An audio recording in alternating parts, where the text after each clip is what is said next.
They're remarkable. Okay, actually return to something that we discussed on the first day of class, and we can really understand what this means now.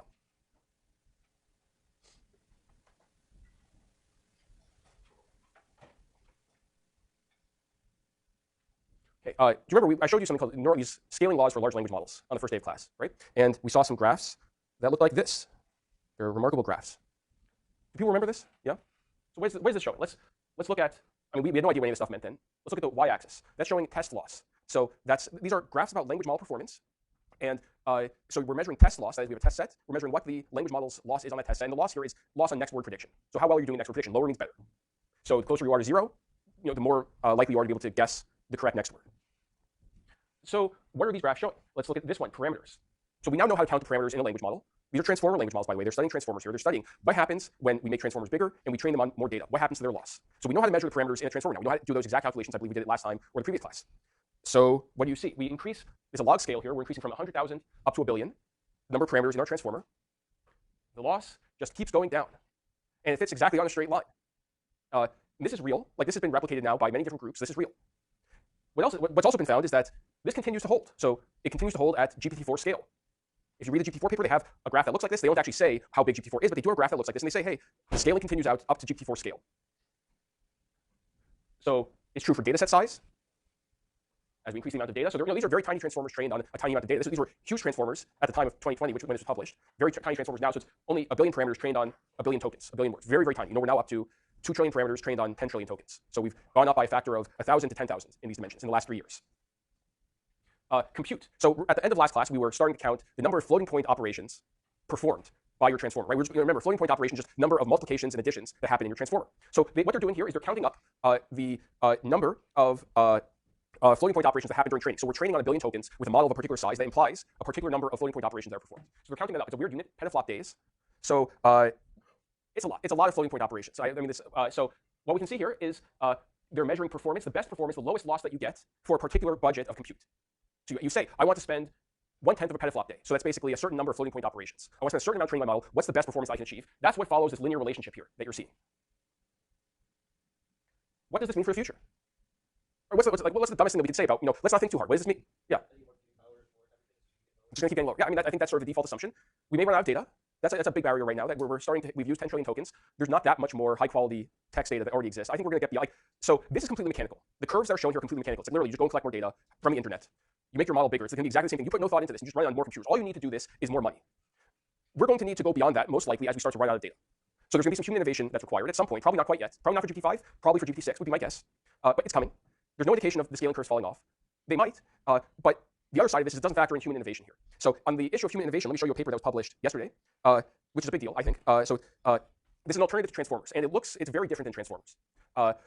My prediction is that models like this, this is not the first model in this class, it's just the best model in this class that's been published. My prediction is that these so-called state space models are actually going to be probably the future in this field. They're not transformers. They share many principles with transformers, but they're not transformers. One of the very, very nice things about this paper is they publish scaling curves for their model, and they directly compare it to transformers. Let's look at those scaling curves. So what happens to your model as it gets bigger and you train it for longer? So I'm always very, very happy when papers show scaling curves. What are they showing here? And this looks real to me, by the way. So on the x-axis, they're showing number of floating point operations, flops. So they go up to 10 to the 20 or 10 to 21 flops. That's a lot of floating point operations. It's actually not relative to, say, the models. It's still a decent number. On the y-axis, it's slightly different. It's perplexity. So perplexity is actually your e to your loss. So it's something it's monotonic with your loss. So you want lower perplexity, basically. If it's on a log scale, so it's actually showing loss here. It's on a log scale. It's actually just loss on the y-axis. And so what they're showing, so in purple here, you see Mamba. In orange, over here, you're seeing the transformer. So if you just take a normal transformer and you compare it to Mamba, you actually get better scaling curves, it looks like, than the transformer. I believe that. There are ways of improving transformers. So they're calling the transformer plus that actually end up achieving Mamba level performance. It's very hard to see, but there's actually 2 overlapping lines. They're literally on top of each other. So basically the best type of transformer now, which goes a little bit beyond what we learned about in class, is comparable to this new model Mamba. But Mamba has a bunch of other features that transformers don't. The most important is that it's very, very cheap to run on long sequences. So the transformer is expensive to run on long sequences. Why is that? Can anybody think about why the transformer is expensive to run on long sequences? You've already learned enough to know why that's true. Yeah. Yeah, right. So remember those attention matrices that we constructed, right? So how do those attention matrices scale? Right. So every word is comparing itself to every other word. Every word is trying to say, should I attend to every other word? So how does attention scale in sequence length? Yeah. Not exponentially. The second power, so that's quadratically. Yes. So it's sequence length by sequence length. So that's sequence length squared. You have to construct an attention matrix, so you scale quadratically in sequence length. I mean, it's not a big deal if you have 100 words. If you have 100,000 words or a million words, so let's say it's a million words. That means you have to construct a 1 million by 1 million matrix. So what's a million squared? It's a trillion.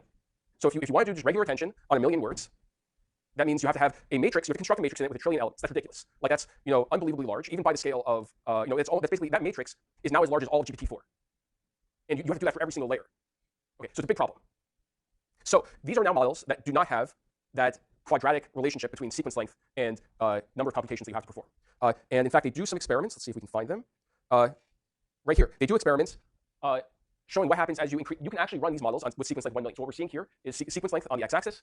It goes up to 1 million. So these models, I think, are likely to supplant transformers. There's going to be human innovation here. And actually, I mean, probably starting in a year or so from now, my guess is it's going to be a joint effort between, like a true joint effort between humans and machines to improve these models. As we know, we need another generation of language models, I think, for them to be actually useful to language modeling researchers. But we're going to hit that point relatively soon. And once we do, it's going to be a joint effort, language model plus human, working to improve language model performance. I want to also just show you the authors on this scaling law paper. So these two people, and then some of the other people on this as well. So Jared Kaplan and Dario Amodei, they actually left OpenAI shortly after this paper was published. They founded Anthropic, which has Claude. Some of you probably have tried it. So Dario Amodei has been this was an article published in the summer. AI leaders warn Congress that AI could be used to create bioweapons, and there's all sorts of threats possible here. This is a picture of Dario Amodei testifying before Congress. They actually, they call basically like the people who have been thinking about scaling laws have been when you start thinking about scaling laws, you start worrying or at least thinking about what the implications are because you can make predictions about the future, about what's coming. I'll just say there's a connection here between like being able to see the future a little bit, which is not something that we can normally do in this field, and then starting to think about the long-term implications of this technology. Any questions? Yeah. Yeah. MLPs. That's as I mentioned that there are all these alternative architectures. All of the architectures do share a common structure, which is they alternate between mixing tokens together, mixing words together, and then looking at individual tokens and trying to understand those tokens with an MLP. They all share that in common. The main thing that differs across architectures is just how you do the mixing. So state-space models do the mixing without attention, because attention scales quadratically. Any other questions? Yeah.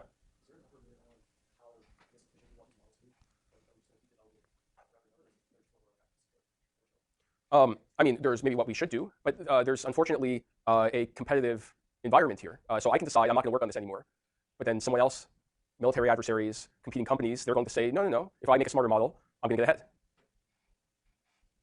Yeah.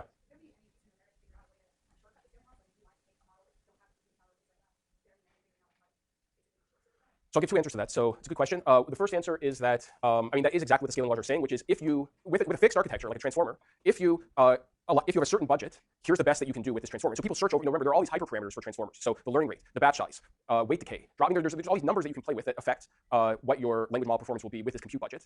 You play with all of those, you find the optimal one. That optimal performance is what gives rise to the scaling law. So almost by definition, if you've done your job well, there's nothing better you can do. But the flip side of that is, if you want to go beyond the scaling laws for a fixed architecture, that's where human innovation comes in. Or that's where let's say human innovation of some sort comes in. You have to think hard about, I'm not going to use attention anymore. I'm going to use one of these state-space models. The scaling laws don't account for that. The scaling laws are about, if you fix your architecture, here's what performance will be. Okay. What I want to talk about today, we'll see what we can cover. First thing I want to talk about is the difference between pre-training and reinforcement learning from human feedback. RLHF. So how many of you are familiar with this term RLHF? A few people. Okay.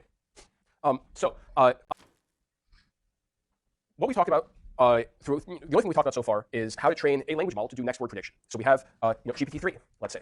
GPT-3 is a model that was only trained to do next word prediction.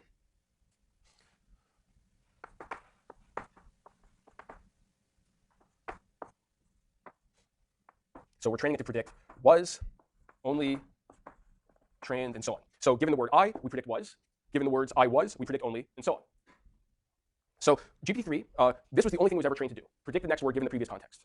And it was clear that there was already a lot of intelligence in models like this. When you played around with GPT-3, you knew there was something in there. It was a real pain to use.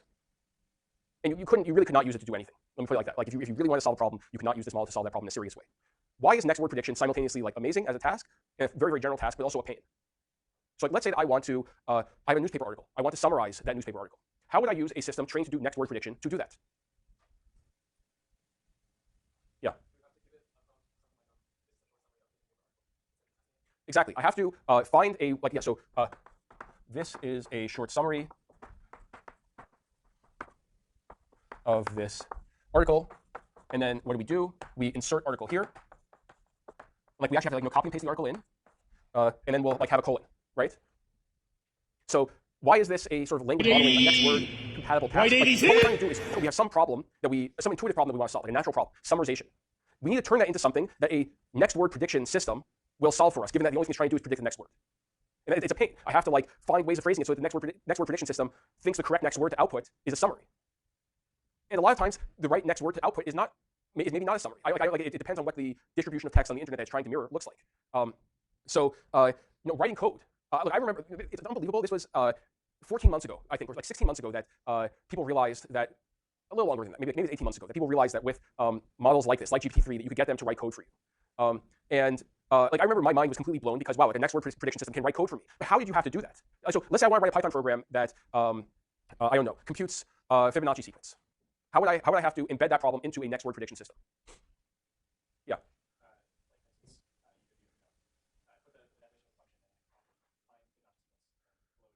So I have to make sure I give a really, really descriptive function name, right? So like def Fibonacci sequence or something,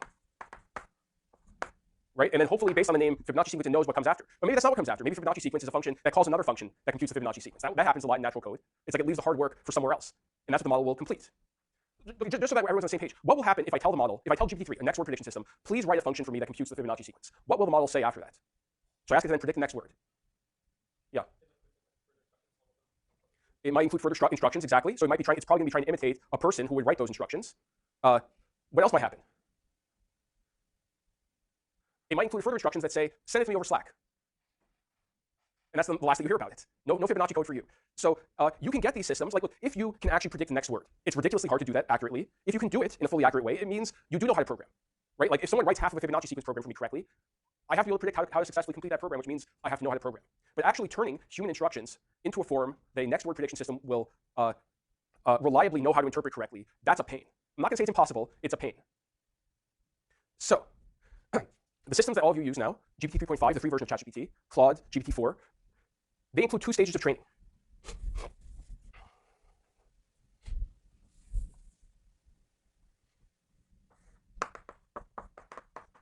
And they happen sequentially, one after the other. So the first is called pre-training, which is next word prediction. The second is called RLHF, reinforcement learning from human feedback. So the pre-training stage, this is where almost all of, at least as far, so here's what I'll say about this as well. When people were developing pre-training, all of that work was happening in public because there was no way to monetize it at that time. So we have a pretty good idea about how pre-training works.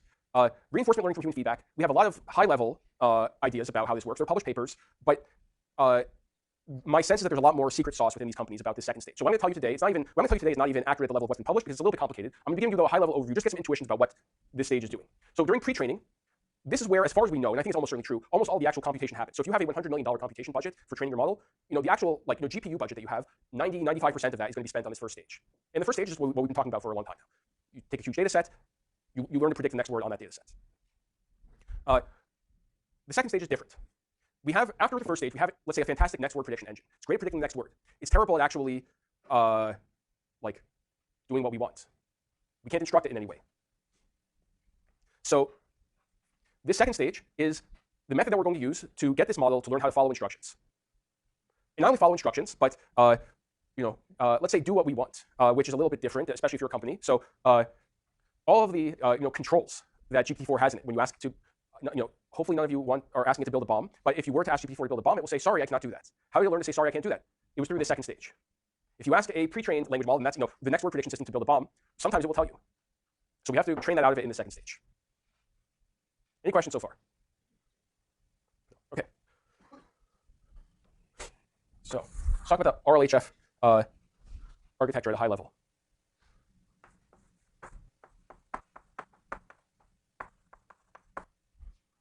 And again, I'm going to give you a sketch that I can convey in not very much time. There are more details, but if you understand the sketch, you basically you won't be able to implement it, but you'll at least know what's going on.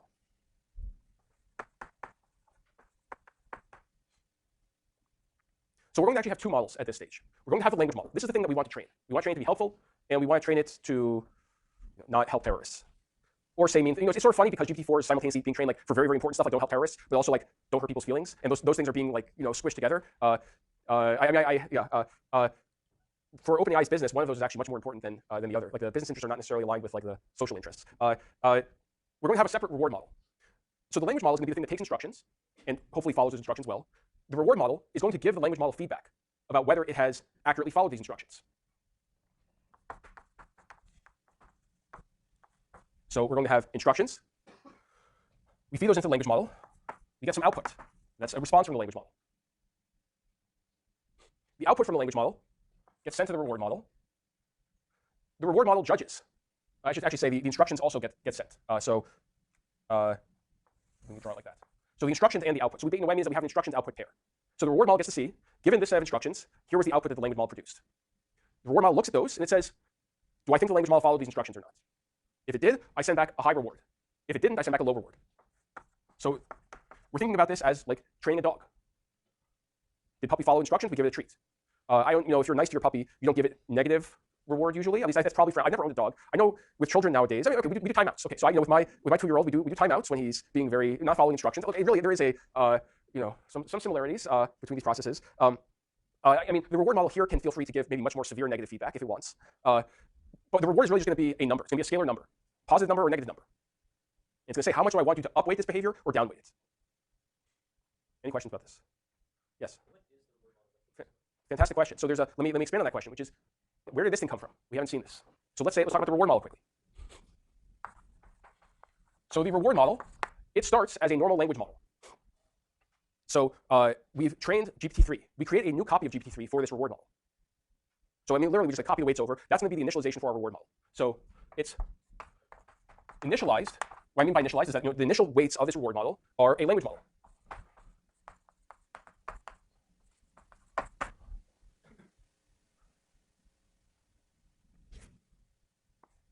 We're going to train this reward model to predict what reward a set of instructions and output should receive. So we have, let me use a slightly more descriptive term in output here. Let's call this thing like the response.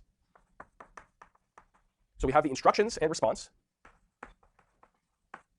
These things get fed into this reward model.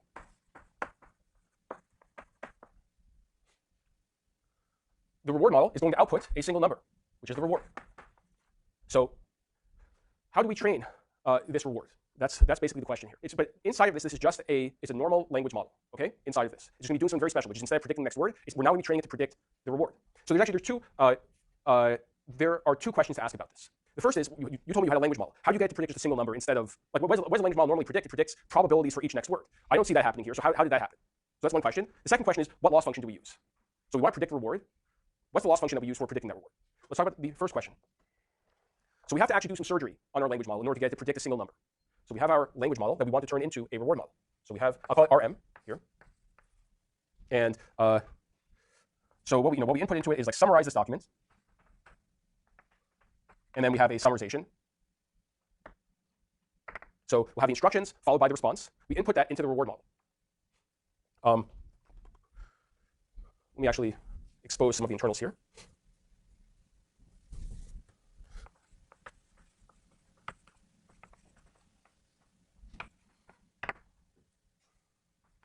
So we have layer 1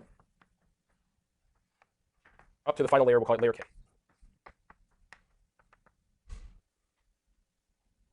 And at this layer, we get a sequence of outputs. Let's call them, maybe we can call them Z's. I'll call them Z's for right now. So again, we're starting from a normal language model, right? And in the normal language model, for every token in the sequence, you get a separate output vector, right? So you input n tokens into the sequence, you get n output vectors from this model. So we get Z1 up to Zn, where n is the sequence length. Now, normally, when we're doing next word prediction, we got out n vectors from this. We want to use these vectors to predict the next word. What do we do?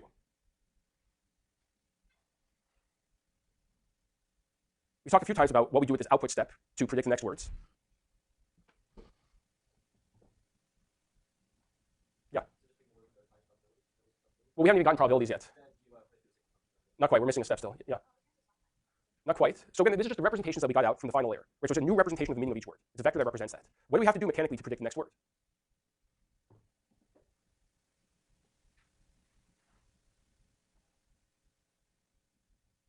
So let me do a little bit of reinforcement learning from human feedback now. This is making me very sad. So I'd like you to all backpropagate and update your weights so that you can give me the answer to this. Because you know this. I'm certain that you know this.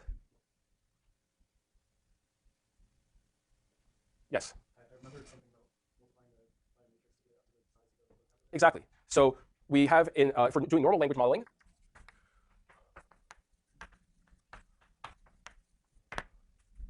we multiply each zi by an output embedding matrix. I'm calling it EO. So it's our output embedding matrix. This transforms it into the correct dimensionality, number of vocabulary items, and then we do a softmax. We have to do something different here, because what we want out, it's not predictions of probabilities for every single word. It's a single number. What's the reward that this instruction response pair should receive? Was this a good summarization or was it not? That's what the reward model is trying to judge. So what's the simplest thing that we can do here? We want to get a single number to represent this entire sequence.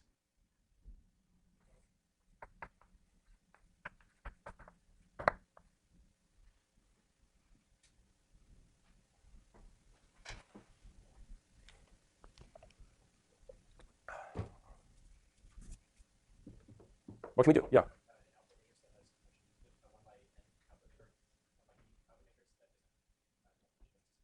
So it's a vector. We can call it a vector as well. Yeah, but that's right. So we have a vector there that's the same size as z, as one of the z's. And what do we do specifically? So you're right. So we're going to transform something into a single number. What should we transform into a single number?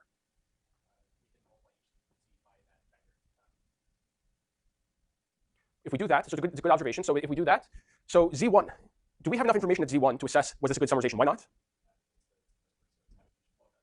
No, it doesn't, because of causal masking. So we had causal masking, so the first word could not see anything about subsequent words. So if we look at z1, we cannot assess anything about whether this was a good summarization. We can continue this line of reasoning and then realize we can't make an actual judgment about this until the final output vector, zn. Zn is the only vector that contains information about the entire sequence. Zn can judge whether this is a good summarization or not. At least the information is there in principle. So we're going to take zn, and we're going to multiply that by just going to take the dot product with the vector. It's the simplest way to get a reward. You can do more complicated things, but it illustrates that we can get multiple types of outputs from the same core model. Okay, so multiply last vector, zn, by reward vector. This is basically a vector. We'll call it R. We can think about this as a vector that points in the direction of reward. Right? It's like literally like, here's the direction of good stuff. Don't go in the opposite direction. If you do, you're going to get bad. You're going to get penalized. Okay. So we're just going to take the dot product, zn times dot r. If this is high, that means high reward. If it's low, it means low reward. Okay. So we start from here. Now, how do we train our reward model? I mean, I've said that we're going to have this vector R, but where does it come from? How do we actually learn the direction of reward? Yeah. Human feedback. This is where the reinforcement learning from human feedback comes from. And the exact way that it's done is a little bit complicated. But let's talk about it. So what we do is we take pairs of instructions and responses. So it's like, let's say we have a summarization task, and we have one summary that was produced by the model and another summary that was produced by the model. That is the language model. So we have two of these things.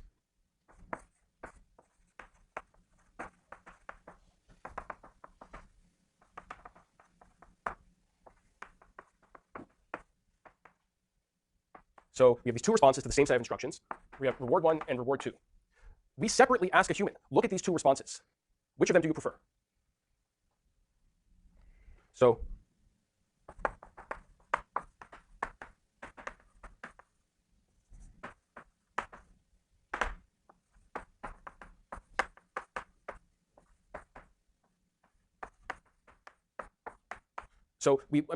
what did OpenAI do here?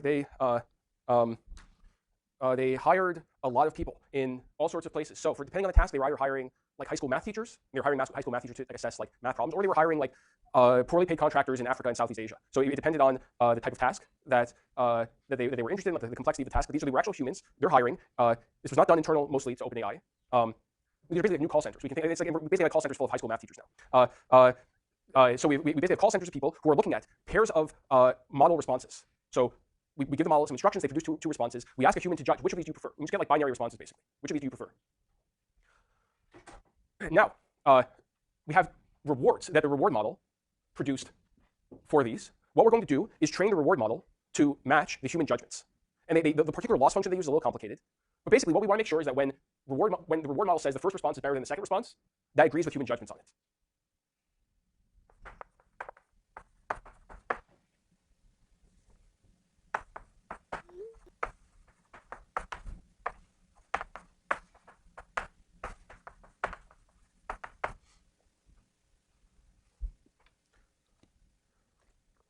There's a question. When you use ChatGPT attribute generators, Yeah. two of the attribute Yeah.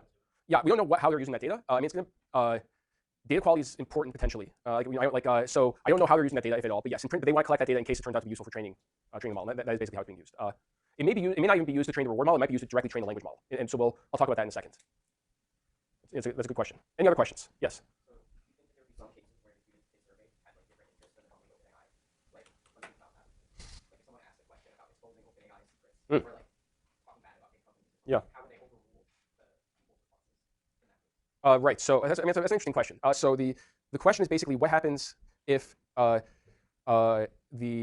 human raters who are training the reward model that their judgments don't agree with OpenAI's. Now, so they have a very detailed set of instructions for raters, and so I think that my guess is that if that was important to them, they would explicitly tell the raters to judge in this way. Now, there's an issue about potential leaks of that. That would be the main reason not to instruct the raters. They might leak the documents and then it would make OpenAI look bad. If you didn't want to do that, and you also did not want to have your own in-house engineers doing this, there is an approach that you could use that would be pretty effective for something that simple. Like it does this to defame OpenAI in some way. So what would be a very simple approach to training a reward model that did not for simple tasks?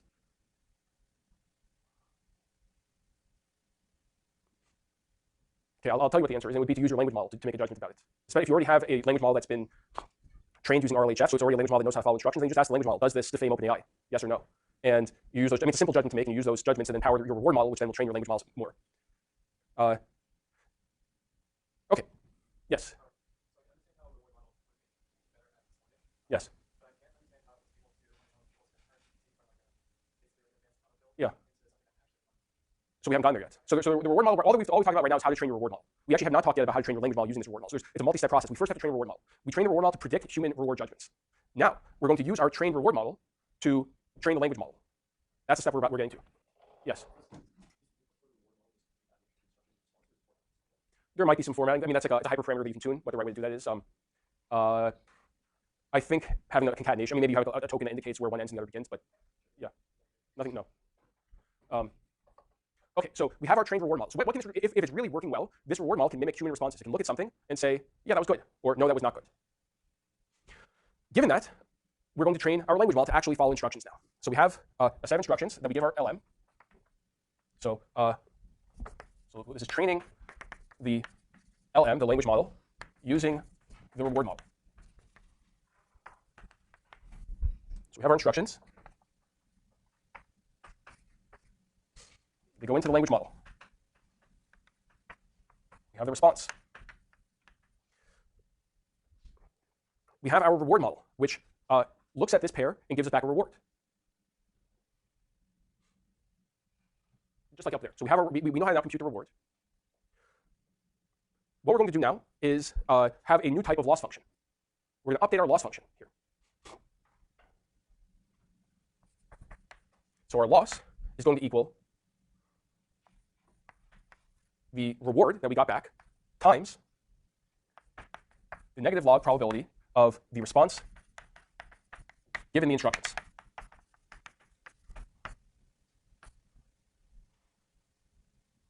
So let's think about this a little bit. Response, what am I? That is not correct.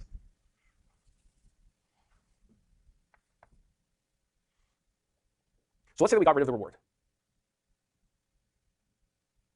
Well, reward is equal to 1. Let's say, so it goes away. What does this loss correspond to? So we're trying to minimize this loss. Because we're trying to minimize this, that means we're trying to maximize the log probability of the response given the instructions. Or alternatively, we're trying to maximize the probability of the response given the instructions. So that's if the reward is equal to 1. So what does maximized probability of response given the instructions mean? Like what behavior will that result in? Yeah. Well, it's a little bit different than that. Because this is not a ground truth response that the model produced. So we fed the instructions in, and now the model generates a response from those instructions. So we have to do generation. So we have to do token by token generation. Given this response, you generate these tokens in response to that. So we're going to be maximizing the probability of the response given the instruction. So what are we saying in that case? I mean, you're close. You're very close.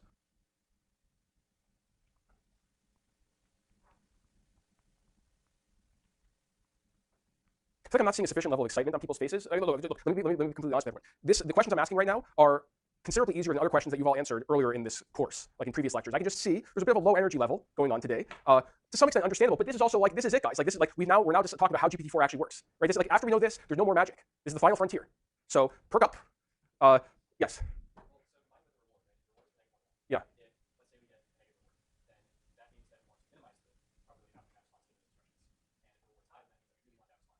Exactly. So positive reward means we want more responses like this. A negative reward means we don't want responses like this.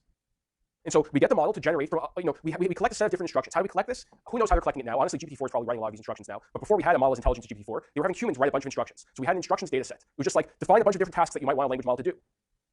We collect a data set of these things. We run them through the language model. We collect responses. We then use the reward model to measure, is this the type of response that we want or not? If it was the type of response we want, then we maximize the probability of that response, just with backpropagation. If it was not the type of response that we wanted, it got a low reward, then we minimize the probability of that response. So we're punishing it for bad responses, rewarding it for good responses. Yes? Yes. Always. Oh, sorry, negative log probability. No, so this, yes, it will output a positive. It will output a positive number. That's correct. Yeah. So I mean, think about it. The model cannot directly adjust. I think maybe what so the reward is fixed. The reward is a constant, and the model cannot adjust. When you're doing backpropagation, the model cannot adjust the reward. The only thing they can do is adjust the probability that it assigns to a response given the instructions. So I think the way to think about this is, if you have a positive reward, let's say reward is equal to 1, what will you want to do to this probability in order to minimize the loss? So it's a question. What will you want to do? If you have a positive reward, how do I minimize the loss? I have to minimize the thing on the right, which is equivalent to doing what? So there's a negative sign here, so minimizing a negative quantity, raising the probability. Now suppose that the reward is negative, it's equal to -1. So then actually this minus sign and this minus sign cancel out in that case. So all I'm left with, if reward is equal to -1, all I'm left with is the log probability of the response. And I want to minimize that quantity. That means I want to minimize the probability of the response. So I think what was getting tripped up there is that the reward itself cannot be controlled by the model. Great question. Any others? Okay, so one question I was expecting to hear, but I have not heard, is this whole thing sort of doesn't make sense. Why does it not make sense? Or like, there are a few things here that don't make sense. Like, where do humans come in, first of all? It's reinforcement learning from human feedback. Where do humans come in? Yeah.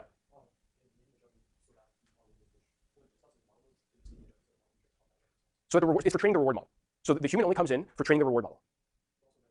And running the instructions, absolutely. Yeah, I wouldn't think of that exactly as but yes. The reinforcement learning from human feedback is referring to having a human in the loop in this way. The human trains the reward model. Like, isn't this a little weird? It seems very indirect, right? We have a reward model that the human has to train, but the way the human trains it is by saying which of two things it prefers. And then we have the language model that then is trained by the reward model. And the way the language model is trained is by showing the reward model what it did, and the reward model trains. It seems pretty like, I don't know, like it seems like it's a bit of a, oh no, it's a little the last day, so it's okay. Do you all know about my special chalk? No? You do, yeah, so a few people know. So this is not like this, I mean, this is trash. This is complete trash. This is Hagoromo chalk. So if you ever need to use chalk, Hagoromo is the way to go. There's a documentary about it that I would highly recommend to everybody. Okay, let's go back to reward model. Like, look, this sort of doesn't make sense. And honestly, like, it's a little bit ugly. It seems very indirect. The question I have is, why not directly train the language model using the human judgments? So language model produces some responses. A human provides the reward. Cut out the reward model altogether. Why are we doing this really roundabout thing? Yeah.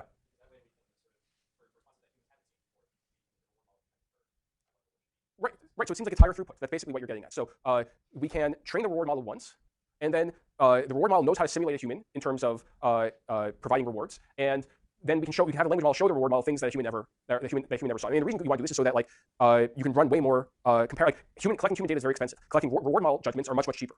So for the same cost, you can collect 100 or 1,000 times more reward model judgments rather than human. Now, when I hear that, it sounds very nice. There's, I think, an obvious concern that one may have with this, which is, like, aren't you getting something for nothing? It feels like you're cheating here. Why are you cheating? Let's say that you train your reward model on 1,000 human judgments. You collect 1,000 comparisons. You train your reward model to match the 1,000 human comparisons. Won't your language model only be as good as those 1,000 human comparisons? Like, that's the only human data the reward model actually got. So wouldn't you just have been as well off directly training your language model with 1,000 human comparisons?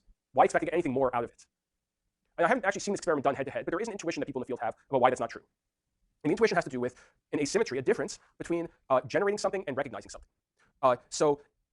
I'm a fantastic movie critic, right? I can look at a movie and tell you, is this a good movie or not? I cannot make a movie. I would have no clue where to start. Same with many other things. I'm art critic. I can go to an art museum and I can give you lots and lots of opinions about why this painting is good. You have gotten some idea about my artistic abilities from this class, however. So there's a similar sort of asymmetry here, where the idea is, and again, as far as I know, this has not actually been evaluated in detail, but this is what people in the field believe. It's much easier to train a reward model to predict human judgments, to recognize whether something is good or something is bad, than it is to actually train a model to predict, to generate something good or something bad. So in this stage here, we're trying to train the language model to produce good summaries. Producing good summaries is much harder than assessing whether a summary is good. So we don't need very much data to train a good reward model that actually can mimic human judgments. And once it can mimic human judgments from relatively few data points, then we can use that to train our language model. Yes. Well,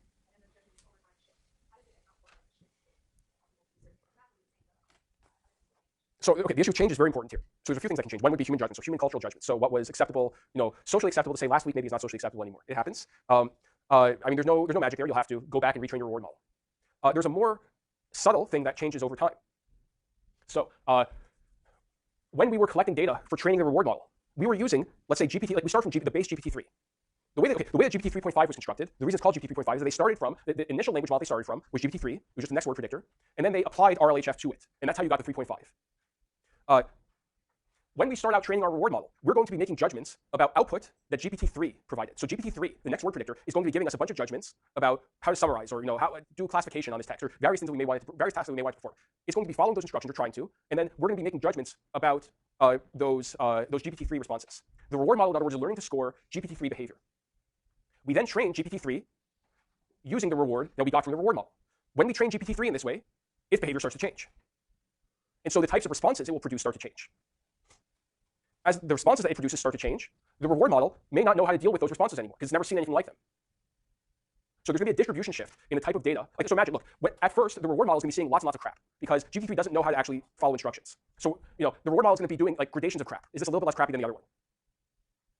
Over time, though, the language model will actually start to learn to follow instructions. Its performance will get a lot better. The types of judgments that the reward model needs to make will change. So there's a distribution shift. And you need to deal with that distribution shift in some way, basically by retraining the reward model.